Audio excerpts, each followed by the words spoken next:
This podcast is sponsored by Ramp. Are you the decision maker in your company? Consider this. For the first time in decades, there's a better option for a corporate card and spend management platform. Meet Ramp, the only corporate card and spend management system designed to help you spend less money so you can make more. Most corporate credit cards offer points as incentives, but those points amount to less than their worth in real cash value. Ramp's business cards offer you cash back, real money in your pocket. Plus, you control who spends what with each vendor. And Ramp's software collects and verifies receipts automatically, which means you'll stop wasteful spending and close your books in hours instead of days. Businesses that use Ramp add up to 5% to their bottom line the first year. If you're a decision maker, adding Ramp could be one of the best decisions you've ever made.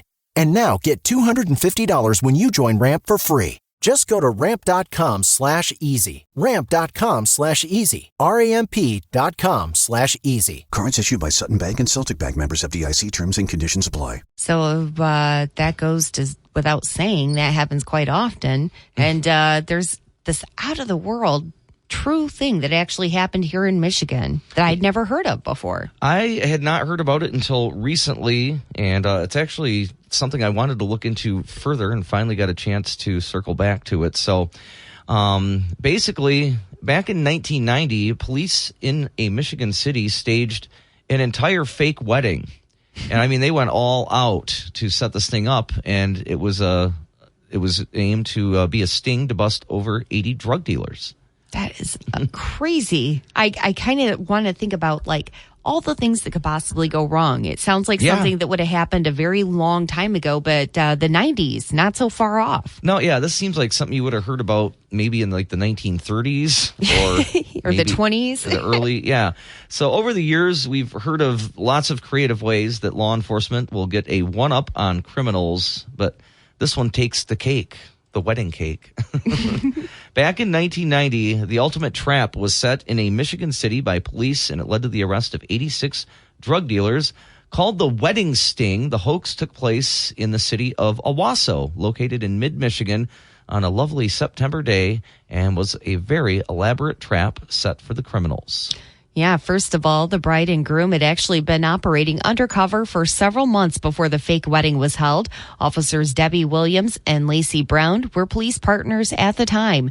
During their work, they had purchased drugs from up to 50 dealers in the Owasso area. They started realizing that it would be impossible to track down all these suspects as the surge in illegal activities was happening in the area, and the department did not have the resources for staffing. That's when they came up with the brilliant idea of bringing the suspects to them. How, you might ask? By inviting them to a wedding ceremony. Yeah, so Officer Brown had actually once been part of a similar operation, although this one was a funeral instead of a wedding, and that's a story I would like to look into sometime also. But this time he decided to do a happier event to do the large-scale drug bust, and again, limited resources, so they got scrappy to pull it off. A wedding dress was purchased for under $20. They used some cheap floral arrangements and made centerpieces out of confiscated beer bottles. Then it was time to send out the invitations. Keep in mind, the drug dealers knew the two from the undercover operation and were probably happy to see these two getting ready to share a life of drug use and crime together. So at the event, police even had retired cops on hand and active ones from surrounding communities, and a retired sergeant from the Flint Police Department was even willing to serve as the minister. And Lacey, there's a few other creative tactics that they used for this sting. Yeah, like a cardboard wedding cake that was actually blue for police and decorated with bumblebees, as in sting. The groom's real mother played the role of maid of honor. The bride had a gun in her garter. And the bride said that as the fake wedding approached, it actually felt real because she had nerves and was excited, as well as the planning going into it. And last but not least, the wedding music was performed by a band called Spock, and that is SPOC. But if you spell that backwards, you get cops. And they even played the song I Fought the Law and the Law Won, which was what was triggering the bust. Yeah, it's so funny that was like, all right, this is your cue. So when the song began, one of the guests suddenly screamed, "Everyone here who is a cop, stand up." And Williams grabbed the gun from the garter, and her groom, Moon, started identifying all the suspects for the other officers who were in the room. And needless to say, the guest drug dealers were stunned and had to be convinced that the wedding was fake and that they were really under arrest. Some people thought it was a gag as part of the real ceremony. So even though the two officers didn't live happily ever after as husband and wife, we are pretty sure they had quite the story to talk about the rest of their lives and one of the most unique drug busts in the history of law enforcement, not just Michigan. Yeah, I mean, anywhere. You know, I've heard of something somewhat similar. I don't know when it happened, but they had invited all these people to a hotel telling them that they had won this giant prize. And they were all people that had like back child support or something like that. Yeah, I remember something like that. I mean, we have heard of things like this, but just the fact that they, found a dress and did they got a band. Right. It's crazy. Floral arrangements, the cake, all of it. And I did post this in a Facebook group in the Owasso area and just kind of said, hey, do you guys remember this? And a lot of the comments were, oh my gosh, how could you forget this? This was incredible. So, oh man, people remember. I wonder if you could get away with doing anything like that again. It would be hard now. I think it would be incredibly difficult. There's liabilities. Pre-internet, it's like it feels like something would leak out. But anyway, if you want to read about this, I wrote it and it's on our website, 953wbck.com, or you can find it on the app as well. We're going to take a quick break and be back with a look at your weather and news. If there was only a way to control the weather. But we do have a way to get you into the summer spirit with some fun events coming up in Battle Creek at the Binder Park Zoo. Yeah, here's a line that got me. A sleeping bag and a sense of curiosity is all you need. Yep, we're talking about some of these summer camps that are coming up. We talked about them a little bit in the news last week, but we have a few more specific details about what they're going to be doing. Well, yeah, I did want to ask you. You and I had a little bit of a conversation while we were on our little trip down to St. Joseph County over the weekend talking about camp. Oh, yeah. Yeah. I only remember doing some day camps, but I only went to actual away camp where you stay the night for an extended period of time. I did that one time. Just once? Just the one time. What was it? It was band camp. Oh, okay. Yeah. See, and I was in band, and our band camp never traveled. Ours was... Well, I didn't go with the kids that I went to school with. It was just something I did on my own. Oh, okay. It was individual, different band members from different schools. Yeah, and there were, if I remember correctly, there was groups from different schools that were at the camp that I went to, but it was just people voluntarily did that. Gotcha. I was that big of a band nerd, you guys. Because a lot of schools, they will hold band camp somewhere else, and they'll just be there for a few days, maybe a week, and practice their routines and what they're going to do in the fall at the football games. Yeah, like marching band camp. Yeah. Yeah, and that usually happens over the course of the summer, usually the hottest days possible. Yeah, it is. If I remember correctly. Lots of water on hand. Yeah. Yeah. But ours never traveled. Ours were just during the day for, one of the later weeks in the summer, and we'd get it down and go home for the day and come back the next day. They would sometimes end it with a pool party at somebody's house or a pizza party or something like that. That's always nice. But you went to quite a few camps, though, right? I did. I was involved with the youth group at my church and even in middle school, things like that. And so there was church camps that I went to. They actually were in Hastings, and it was funny. I didn't really like it. It was too long. One was like 8 days long. Okay. And by day 3, I was kind of like, I just want to go home. And wasn't the weather bad? Wasn't that part of it? One year the weather was bad, and I wasn't really meeting people. Like I was one of the only ones from our church that went that year, and so you didn't go with friends. I was kind of on my own. I think that can make a difference. If you've got friends that go with you, I think it can make it for a better experience. But it's kind of nice to get a chance to meet some new people too. It is. And then there was another one I went to at the same campground. It was either the next year or later that summer maybe, and that one I actually enjoyed. So you win some, you lose some. Yeah. And that's the thing. Lifelong memories can be made at camp, and I think the one at Binder Park might be a good one. Yeah, Binder Park Zoo is offering a day camp for kids, grades 1 through 7. It's 8 one-week modules, with each week being focused on different topics. You can do 1 week if your kid is a George or Georgette of the jungle, or you can do all 8 weeks. There's some options there. They range from classy animals to Dino Park Zoo to fact or fiction. Yeah, and it all gets going just after the school year ends. The first week module is Monday, June 13th through Friday the 17th, and the final week begins Monday, August 8th until Friday the 12th. Each day is from 9 a.m. to 4 p.m.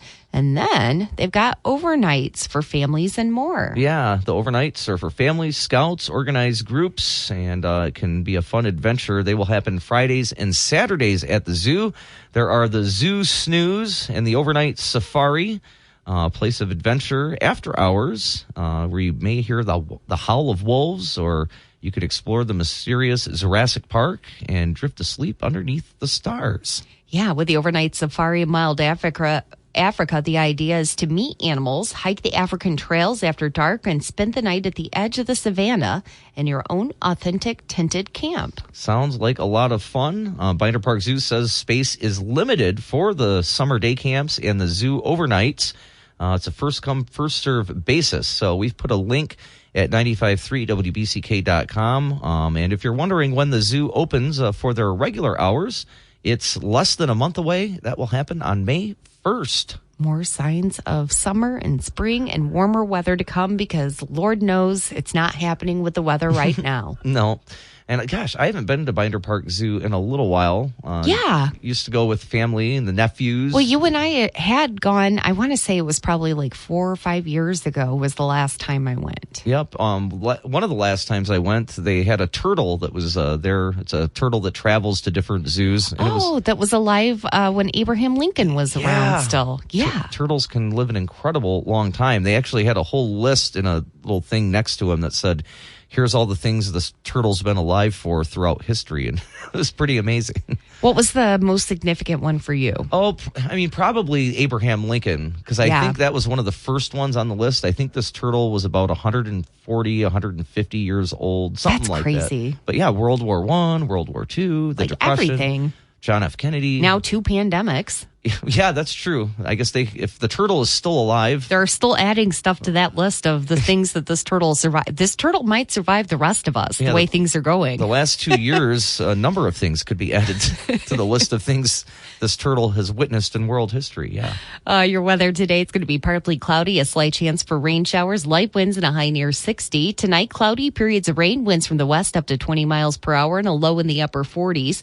And tomorrow, windy, rain showers, cloudy skies, and a high in the upper 50s. Right now, it's cloudy and 38 degrees. Teen is missing, and we want to share details with you so you can help contribute to a reunion. Yeah, we've been reporting on this morning. You got the information yesterday about this, but this one's a little bit alarming just because of some of the circumstances. I mean, she's 15 years old, so I mean, it would be alarming anyway, but she has some complications that are making the family and officials a little bit worried about her safety. Yeah, that's right. She's been missing since Tuesday, March 29th, just 15 years old. Her name is Cheyenne Mentor, and she's got definitely a grandmother that is just beside herself with worry right now.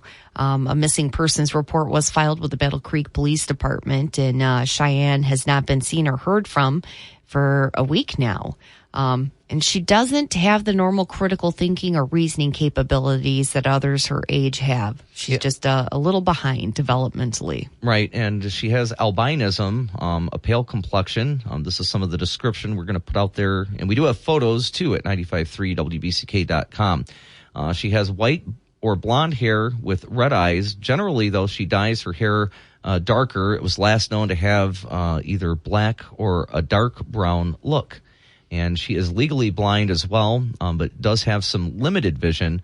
It's said she has friends who attend Lakeview High School.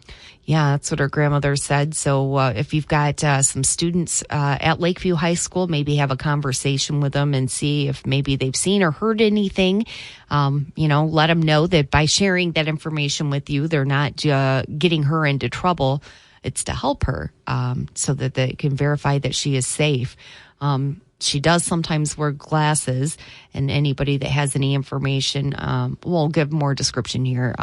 Cheyenne is described as a white female. She stands 5 feet, 1 inch tall, just a little over 1 inch. It's like 5 feet, 1 inch and a quarter. And she weighs about 111 pounds. And again, her hair is dyed black or dark brown right now, and she sometimes wears glasses. So if you have any information, call the Calhoun County Dispatch or the Battle Creek Area Silent Observer Line. And again, you can see photos of her at 953wbck.com, as well as get all that information that we just were talking about here. Yeah, and there was somebody that had said, wait, her eyes don't look red. But, obviously with phones and stuff now, you can put filters and do all sorts of different things. And you just took the photos that were available of Cheyenne to get something up there. So keep in mind, sometimes there's filters that alter the image, but her eyes are red.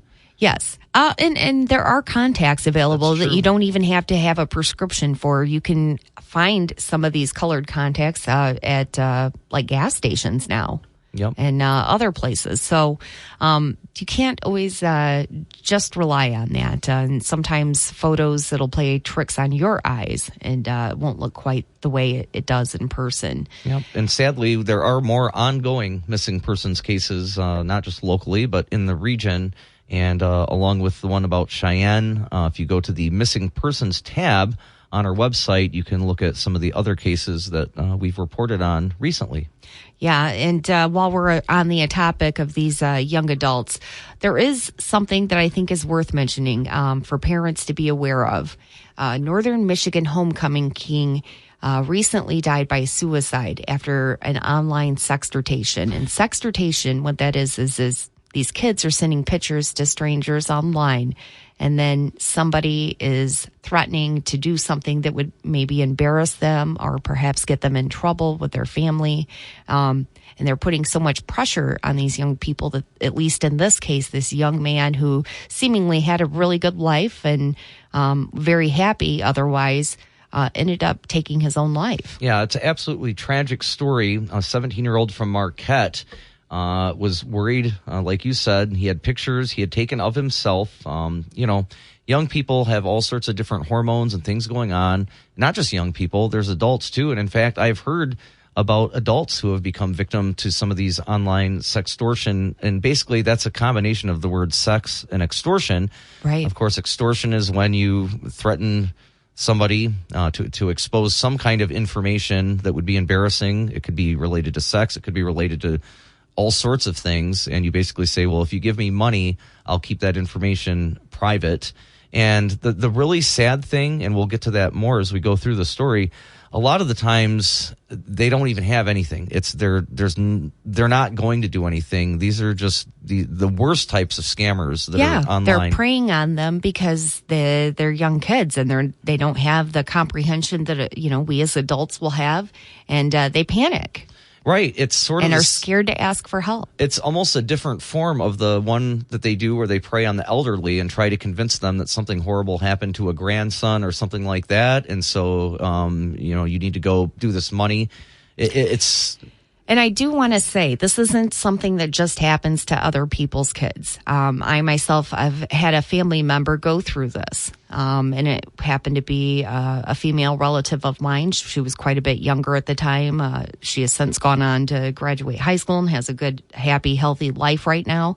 But when she was quite young, maybe even junior high age, another young person talked her into sending photos of herself, and then tried to get her to keep sending them. And when she refused to do, they had threatened to do things that would embarrass her or perhaps make her think that she would be in trouble as well. So this is happening in this area. It isn't just happening in northern Michigan or other big cities that you hear about. We're having this happen right here.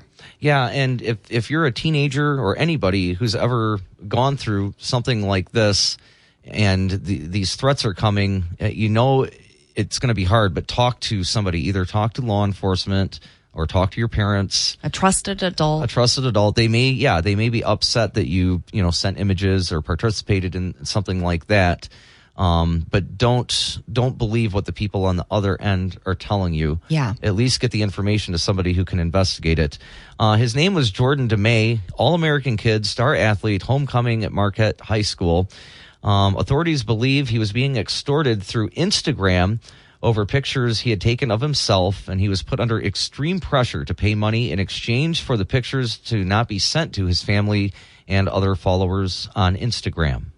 Yeah, and the Marquette County Sheriff says the sextortation took place in roughly a 6-hour period of time before Jordan took his life on March 25th. Yeah, and apparently not the worst thing, I mean, this is all terrible, but he sent them money, but then they said, well, this isn't enough. You got to send more. And I'm sure that would have just kept going and going. And again, the scary thing is the sextortion is becoming a lot more common with children lately. Yeah, Michael Swall is the Internet Crimes Against Children investigator for the Winnebago County Sheriff's Office, and he says predators are targeting teens and preying on their vulnerabilities. And it's a cycle of victimization where that fear is embedded in you, and then you think they're going to distribute those pictures, and it can push people to the brink. Yep, and unfortunately, that's what happened with this team. And again, sometimes these manipulations are just empty threats. If they fail the first time, sometimes they won't do anything about it at all. They're just trying, to hope somebody falls for it. But, the scammers probably aren't aware that this happened to this teen. It's possible. I mean, they could have been from out of state. They might be from another country. I don't know if they had tried to convince him that they were like somebody that went to his school, or, there's all sorts of devious things they could have said. But it's just so tragic that he felt like he was in an impossible spot. Yeah, and sadly, the perpetrators can be very difficult to track down, sometimes being located in different countries, which means it's very difficult because the local police agencies can't just hop over to another country and arrest somebody. About 60% of sextortation victims actually know who the offender is. So that could be other kids their age. It could be adults that know them, or at least met them through social media. Children and teens can sometimes be a little bit too trusting. So that's why it's important to have these conversations. As uncomfortable of a topic as this is, it's not worth ignoring and losing another life. No, absolutely. And the Marquette County Sheriff's Office and the family of Jordan DeMay are hoping that this story can help lead to conversations about internet safety. And so if you want to read more about this and also get the National Suicide Prevention Lifeline, which we have embedded in the story as well, because we certainly don't want to see anything like this happen again. You can find it at our website, 953wbck.com. The reason for that is there's a fun way to get around town that is going to happen again in Battle Creek this year. It was something that was first begun last year, and it's been brought back. And I think with gas prices being what they are, I wouldn't be surprised if they get a lot of use out of these this year. But the electric scooters are going to be returning to downtown Battle Creek. Yep, a fleet of nearly 100 electric scooters are going to be placed in various areas around downtown. They're known as bird scooters, and they aim to help people get around a little faster and easier without having to use their vehicles. And like you said, with the high gas prices, this could be especially convenient. Absolutely. Have you ever ridden on a moped or a scooter like that? I mean, a little bit. Not really? Any active distance. Like around the block, one of your friends had one or something like that? Something like that. Skateboard, maybe. I remember I really, really wanted one of those mopeds when I was younger, before I got to the age where you could get a driver's license. Because if I'm not mistaken, the mopeds, you could be a little bit younger. You could. I liked the three-wheeler. My family had one out on the those farm. go much faster than a moped, I think. Yeah, well, when we'd go up and visit my extended family, they had a three-wheeler we'd take out on the fields, and that was always a lot of fun. Yeah, I used to have a family member that would take us out riding around, too, out in the country on those, and yeah, but mopeds, on the other hand, I always wanted one of those, but I couldn't quite bring my family around on board to allowing me to get something like that. Maybe it was for the best. But these electric scooters in downtown Battle Creek to get around are they don't go too fast. No. They're pretty safe. And they're electric powered, so you just plug them in, they recharge. So last year this program was introduced by the City Commission. They had approved an ordinance for the scooters, and a lot of people used them. Yeah, in fact, people in Battle Creek traveled over 10,500 miles on the scooters in 2021. Yep, Jessica Vanderkolk spoke with the Battle Creek Inquirer and said, overall, we were pretty happy with a successful year one and look forward to neighbors using the scooters again this year. And they also seem to have a pretty good record on safety, as only one accident involving an electric scooter was reported, according to the Battle Creek Police Department. Yep. So here are some things you need to do if you want to use these scooters. The first thing to do is right in the comfort of your home or wherever you're at right now, download the Bird app, BIRD, and create an account. And then you can use that app to locate scooters in Battle Creek.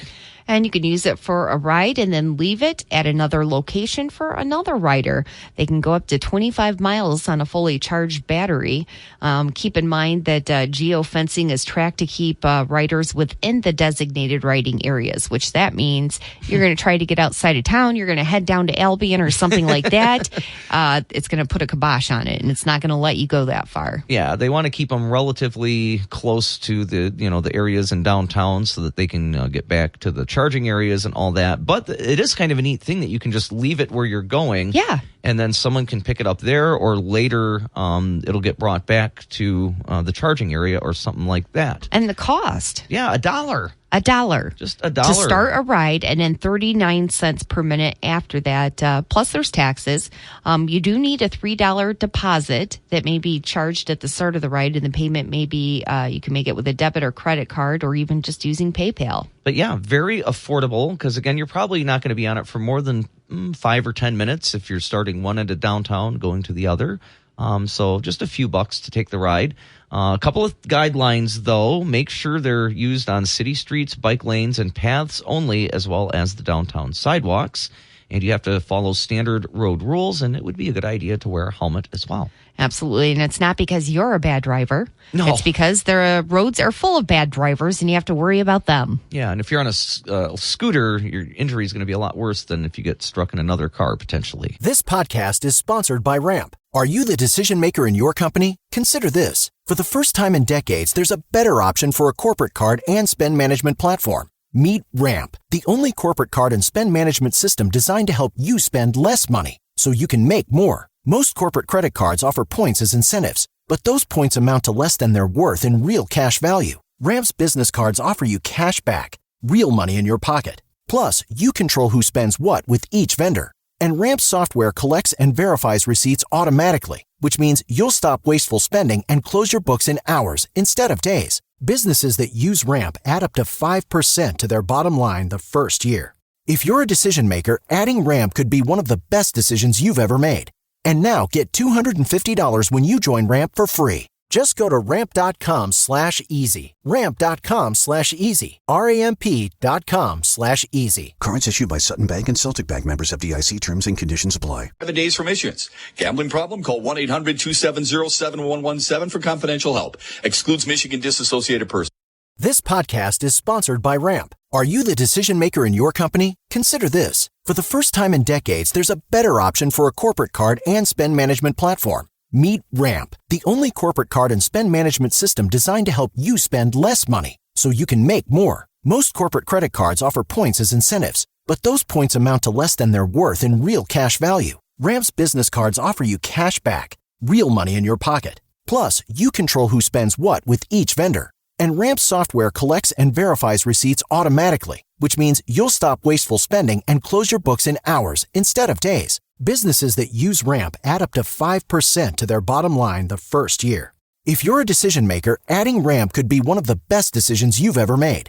And now get $250 when you join Ramp for free. Just go to ramp.com/easy. Ramp.com/easy. RAMP.com/easy. Cards issued by Sutton Bank and Celtic Bank, members FDIC. Terms and conditions apply. You can't live your life just living for the weekend. That's for sure. No, we'll work toward the weekend. Yeah. Everybody's working toward the weekend. Loverboy was right. Everybody is just working for the weekend. Those guys were scholars.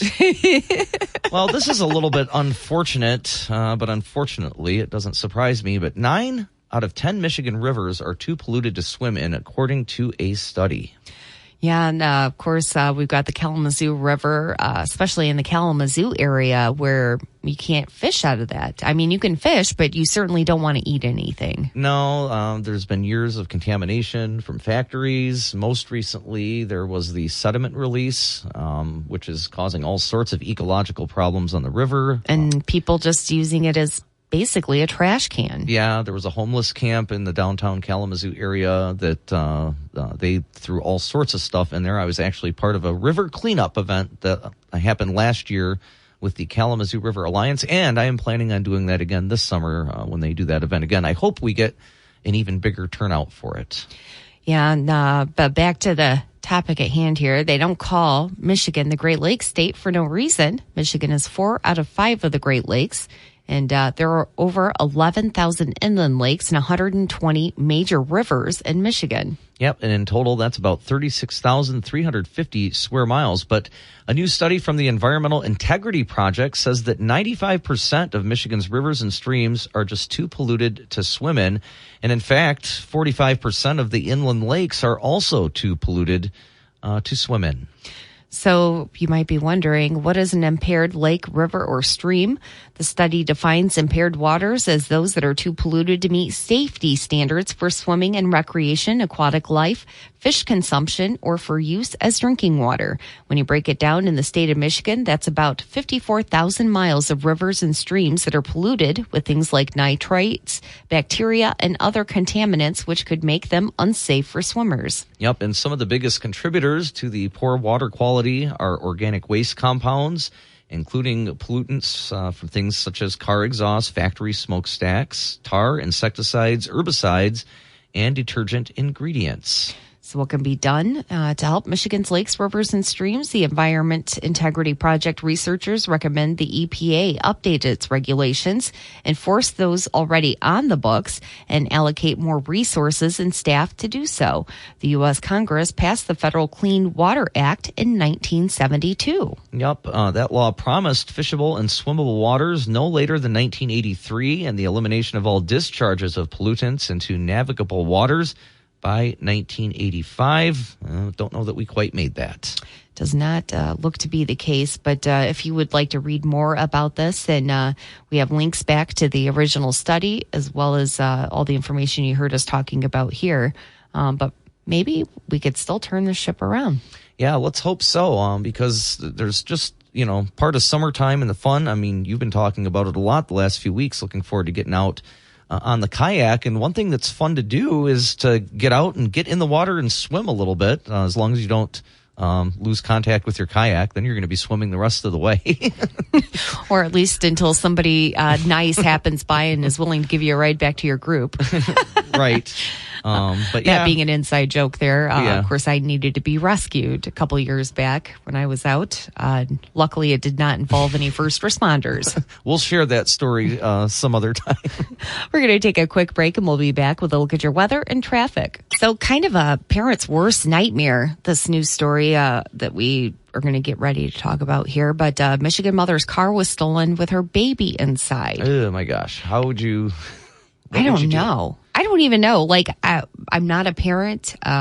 Shoot, if it was one of my nieces or nephews, I would probably be capable of just about anything, trying to get that back and find out who's responsible. Yeah, this woman recently shared this unimaginable story of having her car stolen with a young child in the back seat. Her name was Dejunai Gray in Detroit. She says she was just away from her vehicle for only a moment when it was stolen with the toddler inside. So what happened? Well, she said it happened really fast. She said she stepped out of her car for a split second. She stood by the door and her sister was walking into a hair shop. She says that her sister was visiting a new hair salon for the first time and she was trying to help her get settled in. Yep, she said, I was trying to make sure she was settled in her first time being at that shop. Standing between the outside of the car and the shop, she just turns around and the car is gone. And I know many times people say that they've just lost for a split second, but in this case, an employee inside the shop was able to corroborate her story, saying she was just away from the car for 90 seconds. That's all it took. My goodness. Detroit police say the teenage driver who stole the car got out of it about a mile away from the salon and actually took the baby out of the vehicle. There was a good Samaritan in the area who saw the boy, picked him up, and found Gray as she was frantically searching for her child. Yeah, Grace says that a man just was walking up the street and he had her baby, and she said she was just so happy that her little boy was okay. Yep, and the suspect is in custody. In fact, 3 persons of interest are under arrest and could face charges that could include kidnapping or child abduction charges. So fortunately, it sounds like it was a fairly quick and happy ending. The child unharmed, no indications that this was anything other than a really unfortunate situation. It is an unfortunate situation. There's still no word yet if the mother, Gray, will face any charges related to the incident as well. But that's just how quickly it happens.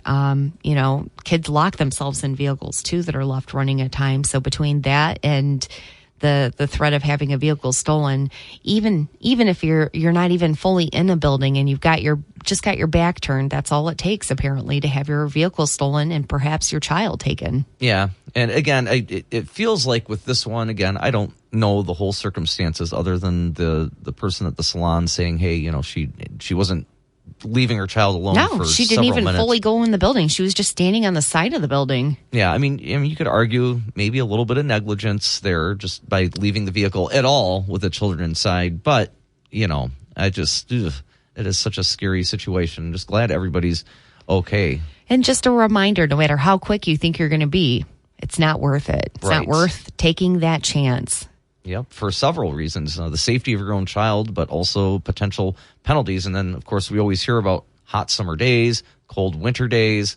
Just not a good idea to leave a child in a vehicle ever. Yeah.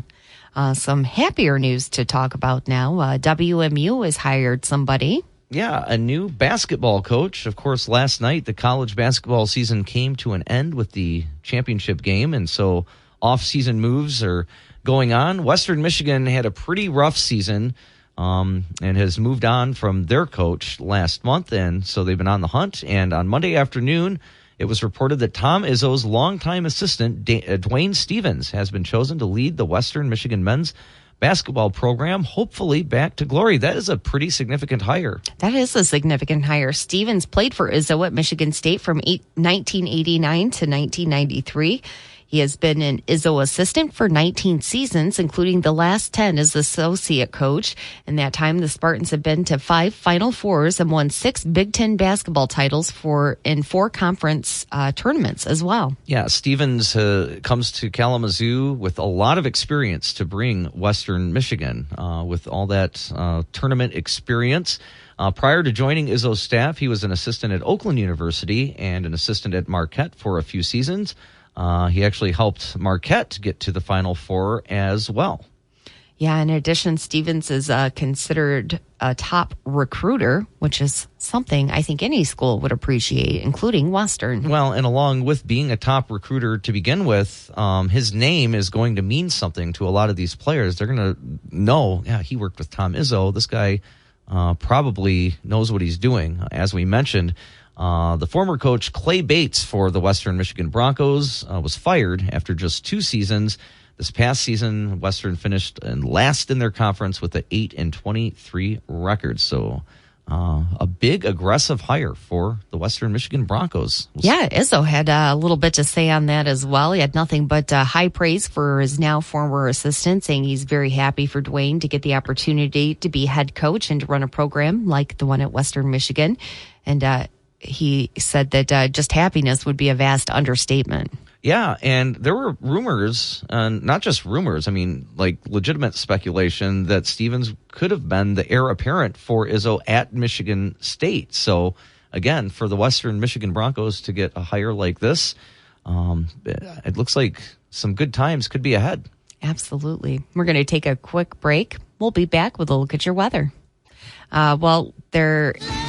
For those of you that love video games, you're going to want to pay attention to this. There's a new gaming lounge opening up in Vicksburg. Yep, it's basically a shared space or a co-working space just for video games. People can come together, either play their own games, do tournaments, You can network with others or just hang out and watch other people play games. Yep. Much like an arcade, gaming lounges generally offer a variety of different kinds of video games for kids and adults alike.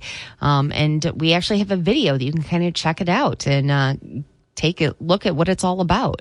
I imagine this would be a great way to get some tips. If you're having a game that you're having a really hard time getting to the next level or beating a certain area of it, having the help of people nearby would definitely come in handy. Absolutely. And there is one that's going to be opening soon in the Vicksburg area as these types of places have been popped up. It'll be in June of this year.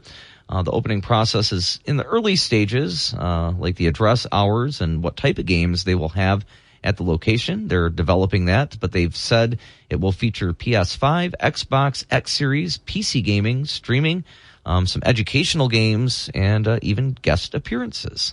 Yep, it's their hope that they'll become a spot for after-school hangouts for youth or an after-work hangout for adults. With that in mind, they're asking for some support from the community. Yep. They're actually fundraising, and we have a link to that. It's LVL Up Gaming, which kind of, to me, looks like Level Up Gaming. Currently has secured a building where they're making renovations, and to gather the final elements needed for their gaming lounge, they're asking people to purchase T-shirts. And it's a pretty cool logo and some very nice shirts. You can take a look at those. We have a link to get involved with the proceeds as they try to get some materials and technology. Now, on the surface, and video games kind of has that stigma of kids spending way too much time inside in front of the TV and not getting outside. But video games have really morphed into what can really be an educational thing, and it sounds absolutely. There's not only is it educational, you can make a career out of that now. Absolutely. If you know how to program games, and like you and I had a nephew who did something special while he was in high school. Absolutely, and he learned how to actually build games, build codes, create websites, and gosh, it's fascinating. Yeah, and don't get me wrong, there still are games out there that are kind of mindless and don't really there's room do for anything. Mindless. Kids have to have a chance to be kids. I think as a kid, you have to have room for mindless activities from time to time. And balance it with other things. But the thing with a lot of the modern games now is some of the simulations and things that are within them can actually serve as ways to learn and train for real life situations. I mean, the military uses stuff like this, simulators all the time. Pilots use them. Yeah. So if I'm not mistaken, I think some police agencies even use them to train their recruits. Yep. So video games, of course, for a long time it was just like a fun, silly thing to do. Pac-Man, right? That's the one I remember. And Nintendo when that came out, and Sega Genesis. But in the modern age, it's amazing how they've developed now and how realistic.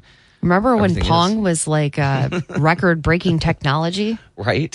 And now, I mean, you show a kid that, they're not going to be impressed at all. No, it's just a it's black a dinosaur screen with two white bars and a little square ball just going back. I can't even tell you how many hours I spent playing Pong growing up. Mm-hmm. Yeah, we had that too. But anyway, it's just it's another one of those things that over the course of time, and again, it's meaningful now. It actually has real life applications. Video games. Who would have ever thought back in the day?